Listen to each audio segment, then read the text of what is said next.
Dear viewers, wherever you are, hello and welcome to this new episode of your program, Spectra. A new event to be added to the cultural calendar, the very busy cultural calendar of Canada and Ontario. This very special event is of great importance to all Canadians in general and to Egyptians in specific. It is the Coptic Heritage Week. Coptic heritage is part and parcel of the great human heritage and definitely is a major part of the Egyptian history and present. So how did the idea come by? And what are the prospects? What are the dreams about this great event? To talk extensively and to delve more into the crypts of the idea, I'm really delighted today to be joined by some of the great organizers of the event.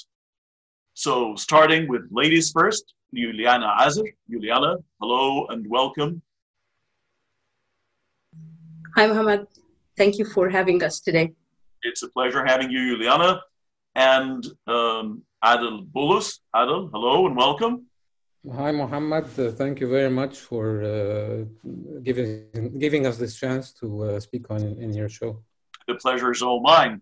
And last but of course never least, Ramzi Shenouda. Ramzi, hello and welcome.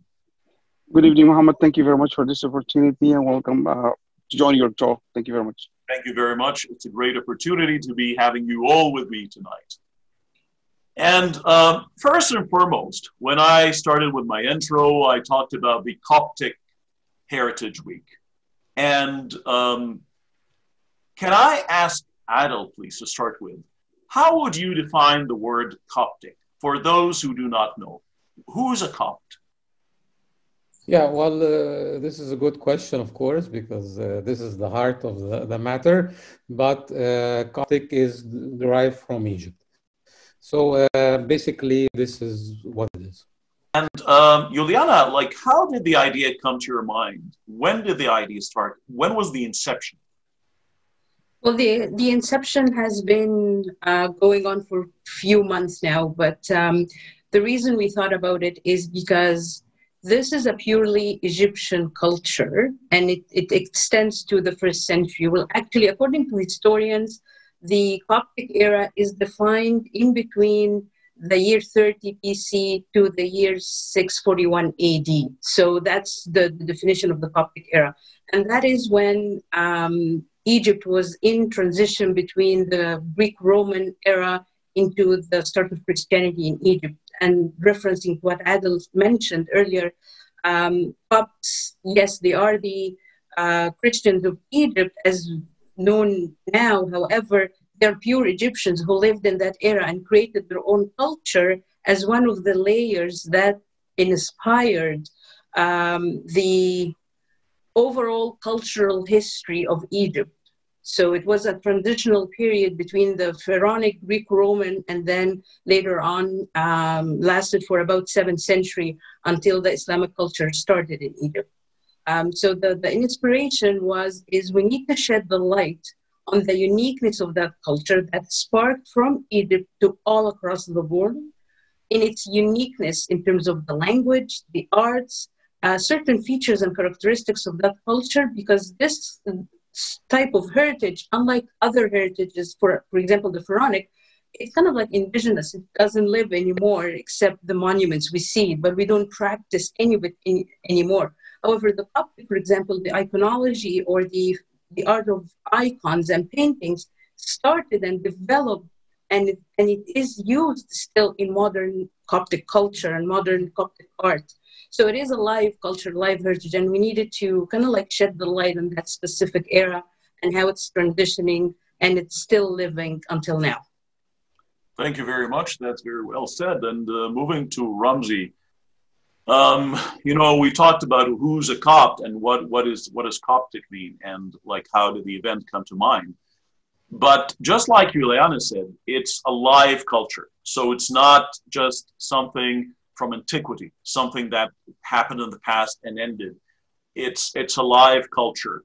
For Egyptian speakers or for Arabic speakers, you know, they would notice that in the Egyptian dialect, we have specific words that are not found in other Arabic dialects, and so in our dialect, for example, we use the word uta for tomatoes. This is of, Coptic origin. We use the word like sek to close something. It's of Coptic origin as well. We use the word futa for towel. It's of Coptic origin. We use the words for Nubia. We say Nuba, and it's the land of the gold. We say El Fayoum. It's related to the sea, and many, many, many, many more. So what perspective are you trying to convey through this week? Are you trying to convey the old, the new, the language, the icons? What exactly are you focusing on? Is there a specific theme per year, or is it a general presentation every year? Thank you, Mohammed. Basically, Copts, as we talked about, is originally started over thousands of years ago, and it was mainly the people of Egypt that they came from the pharaohs, and there was a deep, heavy culture that came with it and a heritage. It's not that easy to say it's only one specific. There's lots of different visions, but you can divide them into three main categories: the art of architecture, drawings, paintings, and then you can have the music, which is very well known as well. And the last part is the traditions that inherited from one generation to the other. And that's why, yes, there is, although right now in Egypt we speak Arabic, we don't speak Coptic, but yes, there is some words that came from the Coptic language that and it's used until today, but it's not Arabic words. That's why it's only used in Egypt and not other countries in the world that speaks Arabic. So it's a very deep culture, has a very deep heritage. You cannot just say, okay, yeah, but maybe in the future, we're trying to explain to everybody what is the Coptic heritage and how deep it is. Maybe every year we'll pick a theme and we'll focus on it. This year was just to launch this program and to make everybody aware that we are promoting this, and we want to teach the whole world and our second and third generation that the Coptic heritage is really a very unique heritage that started thousands of years ago and is still alive. And we want to promote it and encourage others to come and visit Egypt and see that culture live, especially now that the Egyptian government are really focusing on promoting all this Coptic heritage to the whole world and show them how valuable and rich it is for everybody to enjoy. Thank you very much. A very common question would be, who would be your target audience? And based on that will be the language of your events. So the events you're planning or hoping to organize as of next year, of course, this year there are a lot of restrictions because of COVID-19, but hopefully next year things might be better. So who are your target audience? Is it new generation Egyptians, like older Egyptians, the immigrants by and large, Canada? Who's your target audience? And my question is for Adil, please. Yes, well, the way it's looking, and I see it, is that when we're launching right now, basically I see that Copts in Canada, Egyptian Copts, are celebrating it within ourselves. We're proud to be Copts, and from Eastern Canada to Western Canada. This is the first chance, Muhammad, that we join together and celebrate our heritage. It's a very good chance for us. I mean, we have also Egyptian month that we celebrate in July, but we're celebrating now Coptic heritage. So we're starting with us, and for sure we are inviting and showing our fellow Canadians, letting them know about what is a Coptic, an Egyptian Copt, and who we are, what do we represent. It's really nice because we see the feedback since we launched. It's been, only 1 week. It's a great feedback that we're receiving from politicians, from the media, from everyone around us, Canadian and Egyptian. Later on, as Ramzi said, years to come, we will see more and more who's our target and how to do it and stuff like that. Okay, so it's something you're still contemplating about. It's something that will come by time. Okay. Yeah. And yes. Juliana, when you started this event, in your mind, was it only Ontario, or were you thinking Canada by and large, or were you thinking Coptic period, just Coptic people all around the world? When we started thinking about that, we thought it's going to be a huge event that is starting in Canada, across Canada, coast to coast, as we say, to the world. And that's why we reached out to our good friends in Quebec. And I just want to acknowledge their efforts today. And that also it was recognized today in the Provincial Parliament of Quebec today. And basically what we hope to do is to launch this, not just to Copts, it's to everybody, Mohammed. As Adil mentioned, the huge feedback and the welcoming and all the people wanting to know more about this culture has even encouraged us more to expand beyond the Coptic community. Just to shed the light, we're approximately 200,000 in Canada, but yet we're all over the world and in Egypt and across the world. There are many people who are interested to know more about all the depths and all the information you can get about that culture. So it's from Canada to the whole world. And may I ask you again, because a very successful festival that was held in the years before COVID hit us was the Coptic Festival. And you are one of the great organizers of this festival. So how different is the Coptic Week from the Coptic Festival? Is it just the length, or is it totally different? It's totally different. The Egyptian Coptic Festival kind of summarizes the different eras, the different cultures, including modern Egypt, more of a one-day fun event for families and everybody in the GTA. So it's more local because it's kind of like physically accessible at Mississauga. However, this one is heavily focusing on culture and heritage, and it's across Canada. Our aim is to preserve and create awareness for this culture. It's a different focus than the Egyptian Coptic Festival. And again, as you said earlier about COVID restrictions, so we did the festival virtual in 2020, 2021, it's still the same situation. But when you have that recognition or that cultural focus, you can still do your awareness and your information sharing, and you carry on your programming at the local level and the larger community, even with those restrictions, because it's directed towards Coptic Canadians who really want to know more about the roots, second and third generation, but also anyone who's interested to know more about the culture. We're here to facilitate that. We're here to help that, but also at the same time, we're here to coordinate the efforts between the Egyptian government and Canada to encourage that awareness campaign that they're adapting right now and that they're promoting about the Coptic heritage sites. And today they announced actually in Egypt, because it is a huge celebration on June 1st for the commemorating the entry of the Holy Family to Egypt, they announced that they're in the process of almost finishing 90% of renovations and restorations of the historic site across the 25 points in the Holy Family path in Egypt.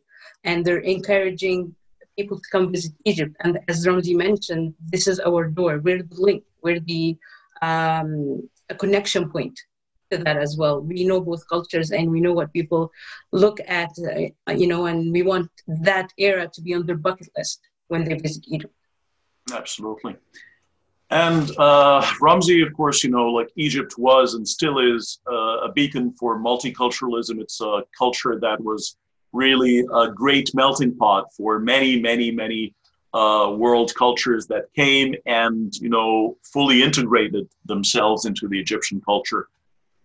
Just like Juliana said, these days it's the commemoration of the visit of the Holy Family to Egypt. And so it was infant Jesus Christ, along with his mother, Saint Mary, and her husband, Saint Joseph. And it was a visit that took Egypt from north to south, actually covered many, many different areas in Egypt. Again, Saint Mark came, who's a great saint, and he established a great school in the city of Alexandria. And until he was martyred himself, actually. And he spread this great school all over the world. There's the oldest monastery in the world is in Egypt too. Are you trying to ask people to visit these sites per se, or is that a part of a call to visit Egypt by and large? Would love everybody to visit Egypt. Egypt has a lot to offer, not just the religious side, but there's lots of other things from the first times. And nobody can deny how rich Egypt is with traditional cultures that have been built for over 5,000 years. So the Coptic era is one of them, but there's lots of other heritage and cultures, whether it's from the first times. The Romans have left, the Greeks have left signs, even in the new eras, and the Islamic came and did also their own heritage inside Egypt. So Egypt is a multicultural. Even we had the Jewish that came and settled in Egypt for a long time, and they settled there. So yes, it is a multicultural, and I think it's one of the first in the world to call Egypt as the multicultural land. Because honestly, I haven't seen any other country in the world that was open to all different cultures to come and settle in Egypt, and they all loved it and they wanted to stay in Egypt. And the thing is, nobody came and settled in Egypt and wanted to leave. Nobody, no culture, and everyone felt they're welcome in Egypt. And that's what Egypt is. It's a place that welcomes everybody, and everybody goes there, they enjoy it. So we want to promote that. That's one. Two, yes, our focus will be, of course, on the Coptic heritage. That's why we cherish it. And yes, there's lots of good, actually, there's lots of things that even the Copts don't know about Egypt itself and their history. So it is good to find all these facts, share it with the world, and promote it. And tell them that Egypt is the place to visit, not just for simple tourism, but there's tons of varieties that you will enjoy in Egypt. Whether you want to do Red Sea snorkeling, whether you want to see the pharaohs and the pyramids, whether you see the religious pilgrimage that the Christians have, because the Christianity started, Egypt is one of the first countries to welcome Christianity. And yes, you mentioned St. Mark, and St. Mark is one of the four disciples that wrote the Bible. So the 4 chapters of the Bible, one of them is St. Mark, who came and preached in Egypt. And yet he was an Egyptian. He was from next door neighbor. He is originally from Libya, but he came and preached in Egypt. So that tells you that even he didn't go and preach in Libya, but he came and preached, and because he felt that he was welcomed in Egypt, and built a big school in Egypt and Alexandria. And the very touching story of him and Janus the cobbler as well. You know, like it's a great story to spread all over the world for all the world to know about. A lot of very, very great stories, really there. My question to Adel, you know, like all events in the world, we have a lot of aspirations and so on. But definitely there are some impediments, some obstacles might stand in the way. Were there any obstacles in your way to establish this great event? Something you're still working on? Well, for sure, any initiative is hard, and especially a task like that one, it's not easy. But we thank God for having Karim and Juliana with us, who are they're very ambitious people, and they reached me and Mariam in Quebec and the rest of our group in Ontario, and they sowed the seed of this initiative. I mean, look, we anything that has to do with Egypt or with our heritage, with our Coptic heritage, as these leaders in the community, they jump at the opportunity when something like that comes, and although we know it's going to be hard and it's time consuming, but it's something that we have to do, and we cannot just ignore it. And we hope that the rest of our fellow Copts join us in the celebration of this, Muhammad. Thank you. Well, to take from what you just said now, and the question is for Juliana. So what is the role of the Egyptian community? What are your expectations of the Egyptian community by and large? Is there a specific goal that all Egyptians should work on, or is it just for a limited group? It's never going to be for a limited group, because this is our heritage. This is our inheritance, right? Without that era, we wouldn't have been able to move forward to the following era. So it is definitely a duty for all Egyptians to participate, to share, to talk. Right now, just for the record, and supporting what Adil mentioned, this is the first time that there is an initiative that is happening across Canada, across different provinces. And it is for the first time that actually there is a joint statement by the Council of the Orthodox Church bishops from coast to coast. So as the early Copts and ancient Egyptians did history, we are doing history now, uniting each other and doing that. So it is expected that everybody participates. When we share information, and when we are going to have events, when health conditions allow us to do so, we're asking everybody to come and join. We're asking everybody to invite a neighbor, to invite a co-worker to come and join. Share it to your groups and ask questions and learn more and participate. This is the essential role of, let's be proud of our roots, right? As we share the pharaohs and we like the calligraphy and the Islamic arts and the arabesques and all of that, this is a layer of our culture too. Let's be proud about it and let's share it. So that's what's expected from any proud Egyptian to participate and to do that. It's never going to be restricted to a certain group. That was very well said, because it is really a part and parcel of the Egyptian heritage. We are all partially Copt, each one of us, because Egypt started with the pharaohs, then we had the Jews, and we had the Ptolemaic Egypt, we had, the Coptic Egypt, we had Islamic Egypt, we had modern Egypt. So we had, it was like, what do we have today? The Egyptian character is a mix of all these. And today we have a specific character. So my question for you, Ramzi, is that Egyptians are known to have a special character. Like, even if some people might call them to be Arabs. Yes, they might speak Arabic, but they have a very unique character. They are African. They are South Mediterranean. They are Middle Eastern. Yes, they are. But at the end of the day, they stand out in the crowd. In your opinion, what is the secret of the Egyptian character? Ramzi, I think you're muted. Sorry. I say that's a secret that's going to be very hard for anybody to reveal the whole truth about it. It's a mystery, guys. Remember, not all the mysteries that from our grandfathers, the pharaohs, have been solved yet. And I'm saying this as a civil engineer who graduated from UK. And I remember very well my professor in the university in UK as a civil engineer. And he said the mystery of those pyramids being built, I don't think anybody can solve it. So there's lots of mysteries. Some of it will, with time, we might solve it. Others we won't. But I can tell you for sure, one thing for sure, Egypt has been blessed for thousands of years, more than any other country in the world. That's a fact. Nobody can deny it. And the blessings of the Holy Family escaping and running, and the country that they came to take shelter and refugee was Egypt. Yet they were surrounded with many other countries, but the one that Jesus Christ selected to go and take refuge in was Egypt. So nobody can say, oh, okay, we're going to solve everything about Egypt. We know everything about Egyptians. No, we don't.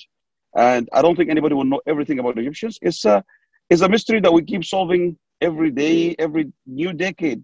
Something new comes out to light, but it's wonderful. And I really enjoy it. I want my kids and the future generations that are born outside Egypt to understand how powerful and magnificent is Egypt is. And also, I'd like the whole world to share. Those who haven't seen Egypt yet, they should go and see it. And that's all I can tell everybody. Go and see it, because no matter how much you try to describe it, you can never describe 10% of what Egypt is. Absolutely, absolutely. And Adol, the Coptic language. So the Coptic language, because many people do not know that the Coptic language is the fourth and most advanced, level of the ancient Egyptian language. Started with hieroglyphic, and then through the Demotic, and then we have the Coptic language, which has a touch of Greek, but it's mostly Egyptian. It is mostly Egyptian. Is there any dream of spreading this language, teaching this language to future generations so they can understand on their own without a translator the heritage of their grandparents? Mohammed, it's funny that you're asking me this question, because I'm the least one to answer within this group about this kind of question, but I'll try. Because look, the Coptic language, it's used in our liturgy in our church. And of course, we learn the Coptic language, and we try to teach our youth. Some of our youth are even better than us in saying the Coptic language, and especially when it comes to the hymns. And we are very happy when we go to any of our churches through the world, and we start hearing the Coptic hymns. This is an attachment to our church and something special to us. But I don't think that it is in the program to make it mandatory for people to learn Coptic. On the contrary, we're trying to reach our youth in the language that they understand without losing their heritage, the Coptic heritage, and keeping it going from generation to generation. And Juliana, would you like to add something to this part? Because maybe Adil said that other members of the group might have something to add. No, actually, Adil nailed it. It's very hard to force learning the language on anybody, especially in the 21st century, right? But our role would be to shed the light on that language. You mentioned a few words that are unique to the Egyptian spoken colloquial Arabic, and that is been driven from the Coptic language. So maybe a simple initial lessons about the alphabet, about basic words and greetings and stuff like that, but not really to make people speak fluently and getting them into levels and tests and stuff like that. It's shedding the light on the language itself and the usage, and it is a bonding live language with that attached Copts around the world, as Adil mentioned. And look at it from the perspective, for example, ancient Italian, or if I may say Latin. So if you go to a church in Italy or in the Vatican and you hear them praying, they use Latin, which is their ancient language. So it is the same, but also it is a live language that helped solve some of the mysteries of the pharaohs. And for example, on the Rosetta Stone, it helped in translating what was happening, because it was the language that people were able to understand and communicate with. I don't think it's going to be forcible, but it's going to be a part of what we are going to focus on in terms of the usage, letters, as I said, basic words, and so on. Absolutely. Like just you said in Latin, when somebody in the church would say, Patri, Filii, Spiritus Sancti, people would not specifically speak the lingua latina, but they would know at least the basics. So I think it would be useful for, I don't know if you would agree with me or not, for Egyptians to know at least the basics. They wouldn't be experts in Coptic, but would know the basics of what's being said. I think that would add a major part. Last but never least, really, question to Ramzi. Egypt and the whole Middle East witnessed some kind of turmoil, unfortunately, during the past years. And Egypt has worked so hard to get out of this predicament and is working with its neighbors.